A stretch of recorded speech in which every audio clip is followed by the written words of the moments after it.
Welcome back to Red Panda Destiny here for another episode of All Your Vehicles Are Belong to Us, the show where we collect all the vehicles from all the places. And we're going to have a bit of fun today.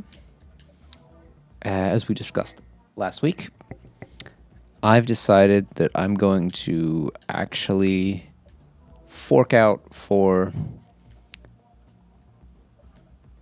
cosmetic upgrades for 10 cars. I picked out my favorites from all of the 3-cylinder, 4-cylinder, boosted, hybrid, naturally aspirated set. And the one I picked for each will be the representative of that genre and gets the upgrades. And these are more than I thought they were. This car is fully paid up, right? Okay, yes, I can. Anything is free for this car. So we're basically going to build racing cars out of them. I'm just going to mess with cosmetics right now. But as you can see, that costs $3,000, so it's not something we want to do for every car. Okay, so here's the deal. The front and the sides are going to be race spec. The back is going to be tuner. That starts with an interesting question, though. Is that a racing wing? I mean, it is a racing wing, or rally wing, technically. But which one looks more tuner? That's the question.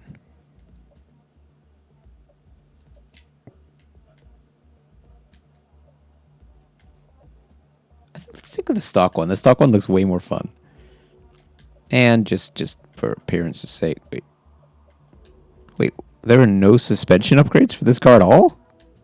You can't even touch the suspension. Okay, that was unexpected. I thought I'd be able to lower it, but I guess not. I mean, because it's not super low. It's at rally height, but I don't need it at rally height. There's no dirt roads in this game. Unfortunately, I do not own any of the other cars that I want to use for this series, so we'll be waiting until those either appear or we buy them. But let's go racing, shall we? Up next, your return to Barcelona's majestic circuit. Cool. Oh, we're doing the Grand Prix circuit.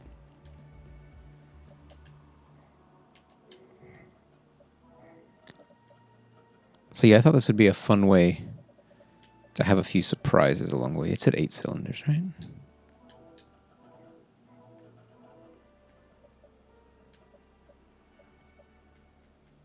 Not even on the list for... What about the world class?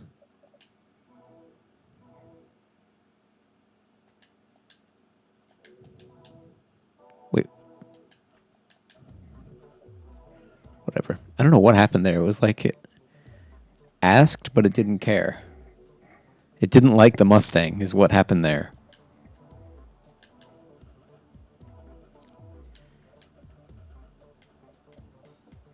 Okay, looks like we're going to have to go A-class. B-class. B-class will work, okay.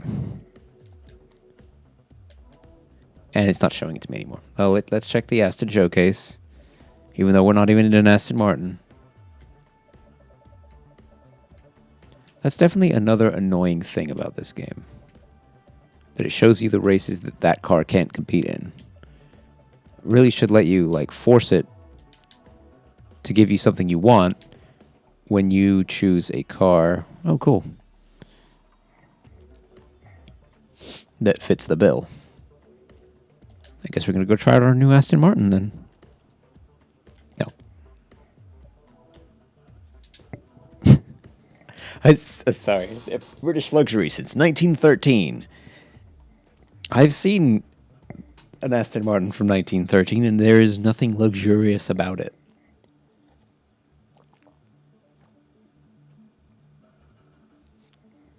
What that really should say is James Bond's car since 1964. Or 59? I don't know, whenever the Goldfinger book came out. It was the first time Bond was in an Aston Martin. But I don't think that really counts. I mean, the thing that really cemented it was the movie. In the book, it was just a coincidence that it happened. It was just the car he picked out of a hat, basically. In all the other books, he drives a Bentley. Or most of the other books. In the books I've read, he drives a Bentley. Put it that way.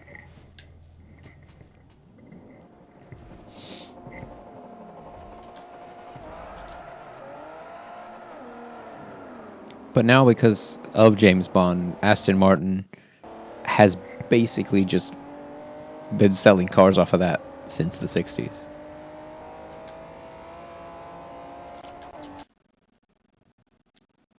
That is like the main selling point of an Aston Martin. Is who James Bond has one. Oop,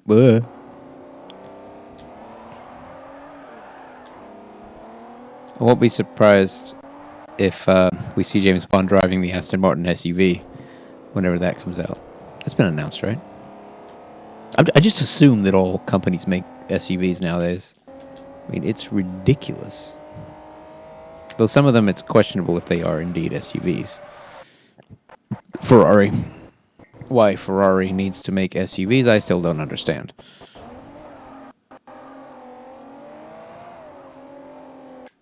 I mean, Ferrari managed to make it that far without ever making a sedan, let alone an SUV. I mean, the most practical a Ferrari should get is the Ferrari FF, and whatever the new one, the replacement for that is called. Like, that should be the upper reaches of a practical Ferrari.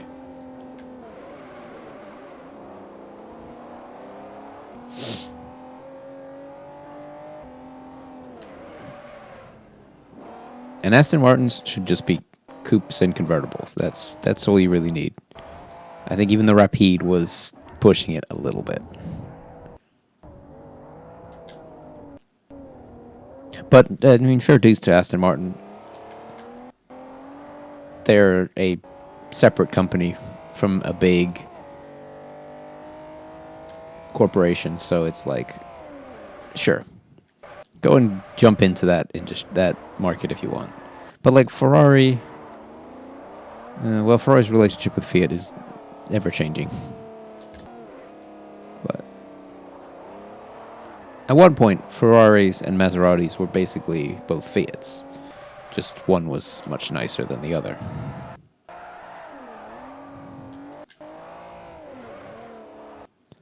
But the one I really didn't get was when they made the Jaguar SUV. It's like, but Jaguar is owned by the same company as Land Rover.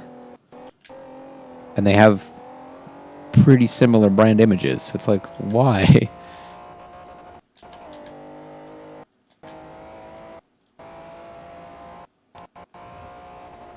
I was a little bit less upset when you realized that the F-Pace is quite a lot cheaper than most Land Rovers.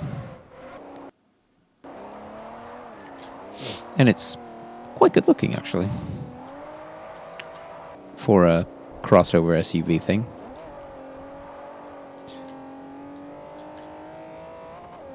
I'm a lot more willing to forgive Rolls-Royce, though, because theirs actually kind of makes sense. Like, they just made a bigger Phantom, basically. Though, I'd like to know how many of those ever go off-road, even in, like, touching some dust. I'm guessing not many.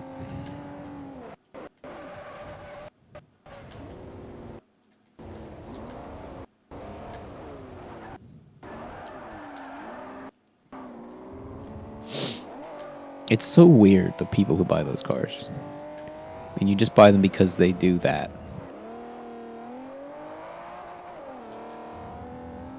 And when you're buying things just because you're just spending money, you really don't deserve the money anymore. Like, find something to do with your money that's actually interesting. Like, it's cool to buy a Bugatti.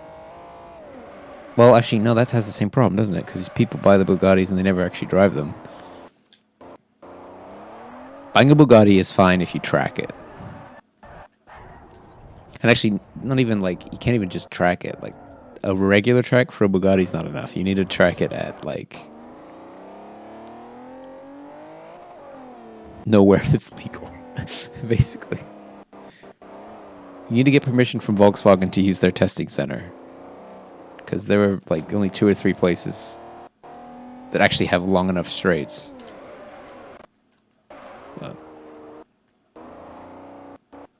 Because, like, if you're just going to race around a track, then the top of the range Ferrari or McLaren will do better than a Bugatti, really.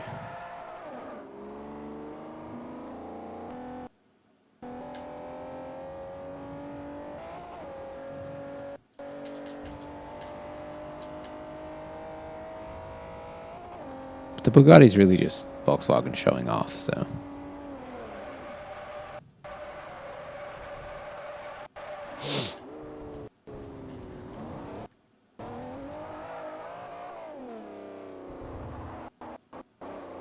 But, like, I feel like the Aston Martins get used pretty much for what they're supposed to be used for, which is very fast road cars.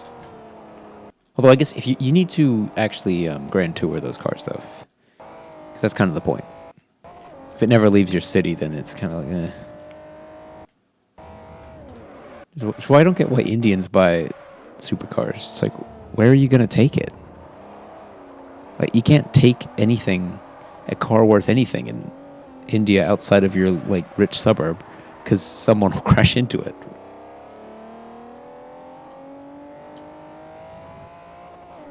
I'd love to know what their insurance premiums are like there. They got to be insane.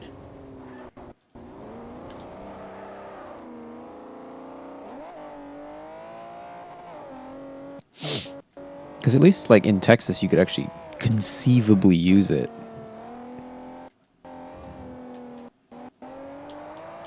Because we do have some nasty roads, but if you stay to the highways, you should be okay. And there's plenty of roads you can enjoy nice cars. There's also plenty of fun driving roads that like to throw up rock chips around here. My bonnet can attest to that.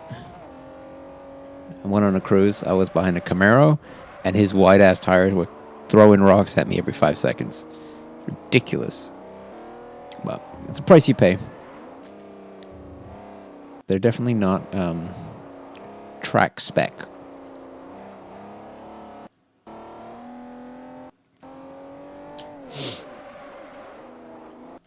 You also end up on a lot of roads with cattle grids if you go too far off the beaten track in Texas.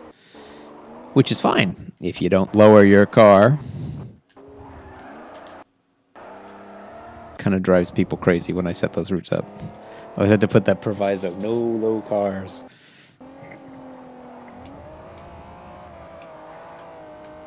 Oop. That's the sound of the police. Or the fire, or the ambulance. They're all, like, right next to each other just up the street, so.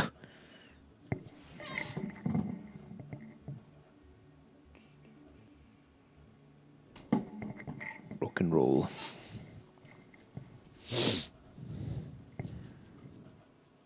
Today we return to New Hampshire and on the winding track at Maple Valley Raceway. The bridge circuit.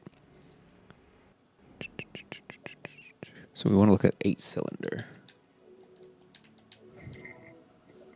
I didn't check what that track was called. I think that's the full track from Maple Valley. 8-cylinder, 8-cylinder. Here we go.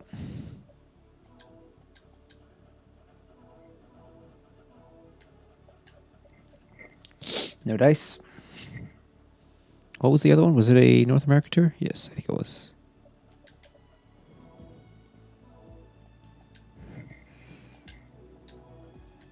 It's not legal?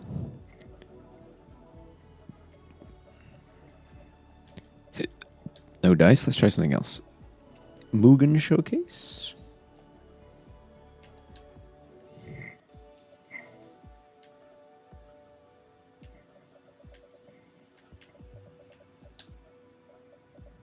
Nope. I will try the S-Class World Tour just in case it's different. Nope.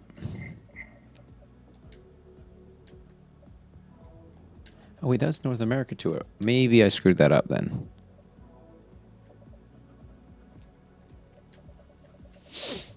It's in North America Tour, but not World Tour.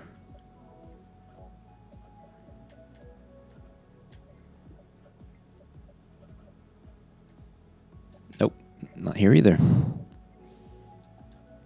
Damn.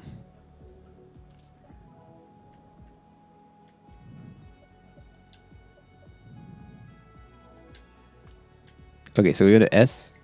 This is 1, 2, 3.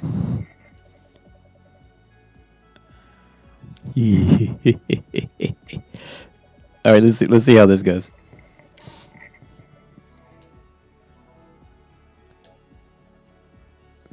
I like how it says makes from Canada, Mexico, and the United States, even though there are no makes from Canada or Mexico.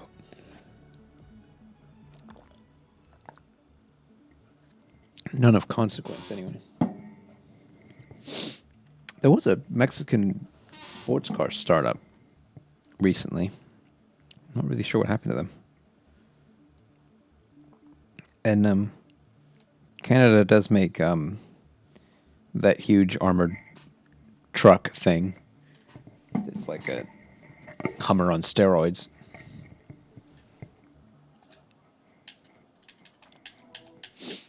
But for the most part, North American manufacturers means U.S. manufacturers.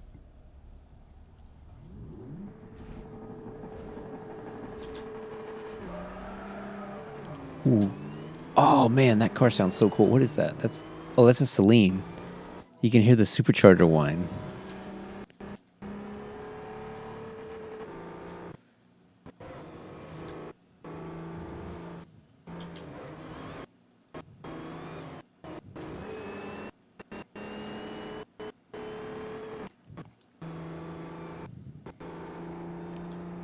Whoa, it sounds awesome. Americans don't like turbos. We like to just supercharge everything.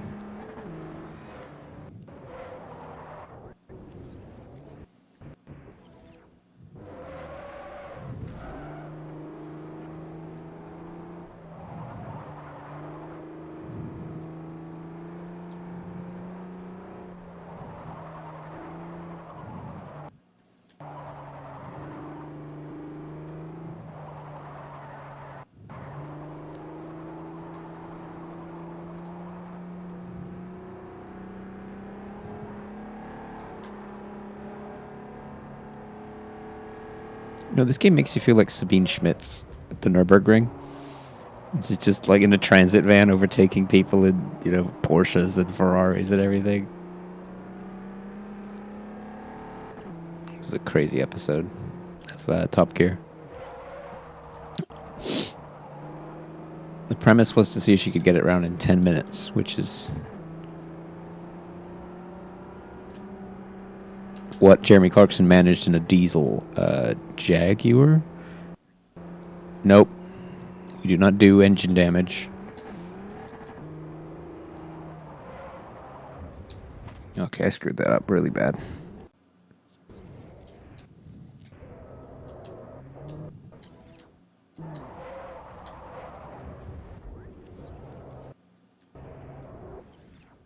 So I think this track is made up, but I'm not sure. Because I remember in Forza 3, the bridge doesn't have a covered section. But obviously in this game it suddenly does. Wow, this car does not like this corner. I don't think this car likes corners in general, but this one in particular.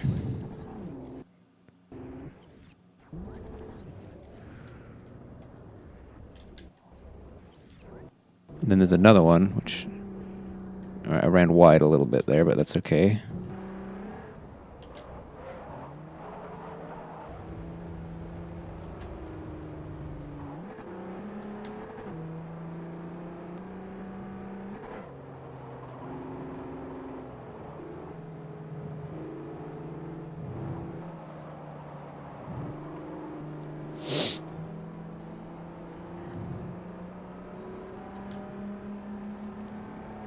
can really feel the understeer.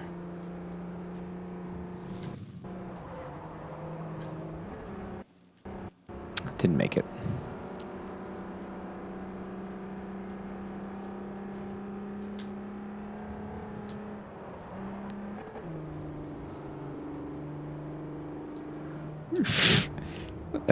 Sorry, that's got to be entertaining to watch.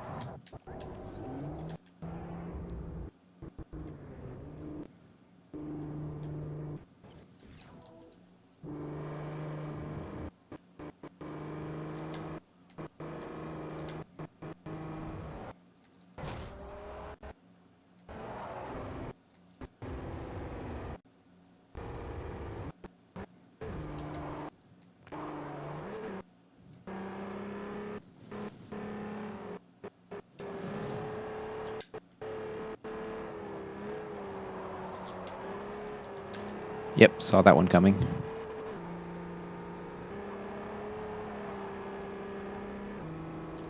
Yeah, I think his race is over.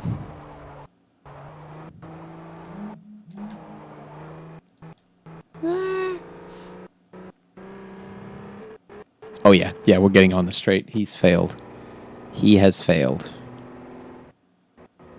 Oh. And that guy kind of failed too.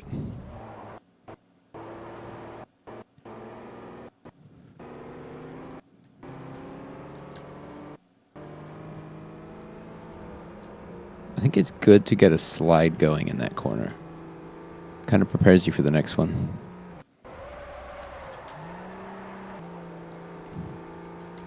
So I think I'm right in saying this is the only 7-seat vehicle in this game. I think it's a shame they didn't put any minivans in this game. It'd be hilarious if you could get like the old Toyota Siennas, the ones that were mid-engined and all-wheel drive, which is the source of many great jokes. So yes, got a mid-engined 4-wheel drive Toyota. Oh, I think they were also supercharged. So there's so many little like things it had, but it was still a minivan. Though I always maintain minivans get way too bad of a rap. Because if you really want a car that can fit lots of shit in it, minivans are the way to go.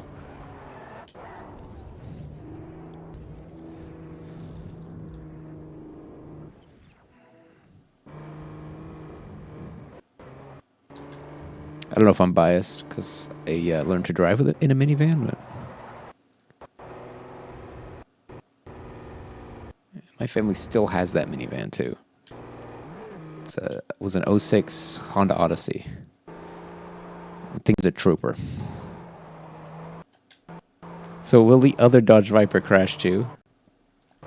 Darn, he made it around the corner.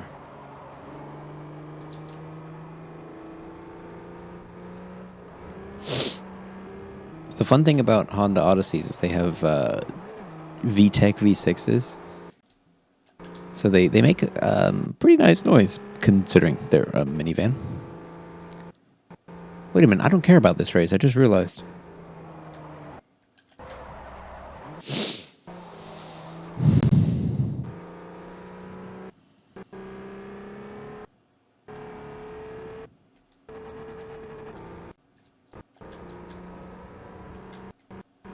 But I think when the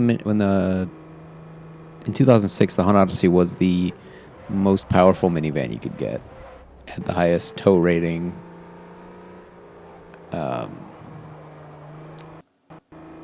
And it's the size of an old transit van. It's exactly 8x4 in the cargo area when you take the seats out. And that's... Oh, no, that was still second place. I will take it. Oh, we got an achievement. And our Legend of Le Mans.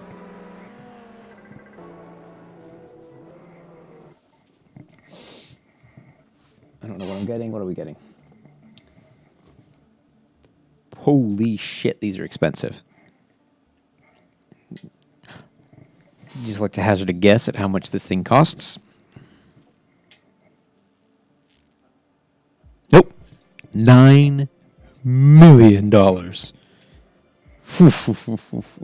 And the Shelby Cobra is $5 million.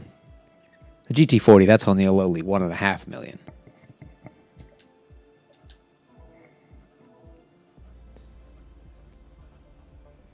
Sometimes these prices seem a little ridiculous.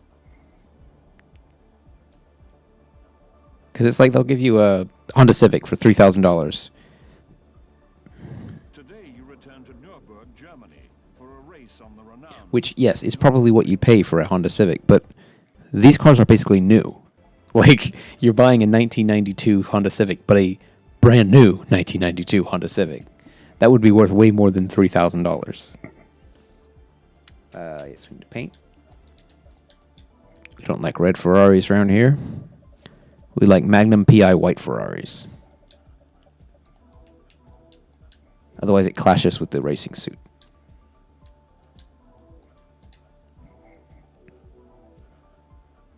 Anyway, we'll be back next week for looks like a Hypercar Pioneer. Hope you will join us then.